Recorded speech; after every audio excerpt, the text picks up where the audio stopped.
नसतील त्यांनी एकादशीचं व्रत धारण करायचं. 15 दिवसाला एकदा एकादशी करायची. पवित्र आहे महाराज एकादशी व्रत.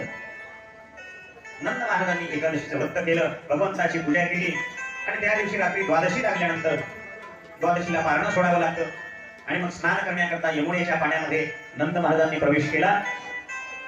पण नंद महाराजांना कळालं नाही की पहाट झालेली आहे. रात्री 1 वाजता 12 वाजता प्रवेश केला यमुनेमध्ये. 1 ते 2, 12 ते 3 या वेळामध्ये कोणत्याही तीर्थावर स्नान करू नये. ती असुरांची वेळ आहे. त्या वेळेला असुर स्नान करतात. म्हणून रात्री 12 ते 3 या वेळामध्ये कोणत्याच तीर्थक्षेत्रामध्ये आपण स्नान करू नये. पहाटे 4 पासून मग करा, रात्री 10-11 पर्यंत. नंद महाराजांच्या लक्षात आलं नाही, रात्रीच्या वेळेला गेले आणि मग त्यावेळी वरुणाचा सेवक असलेल्या एका असुरानं त्यांना पकडलं आणि वरुण लोकांमध्ये घेऊन गेले.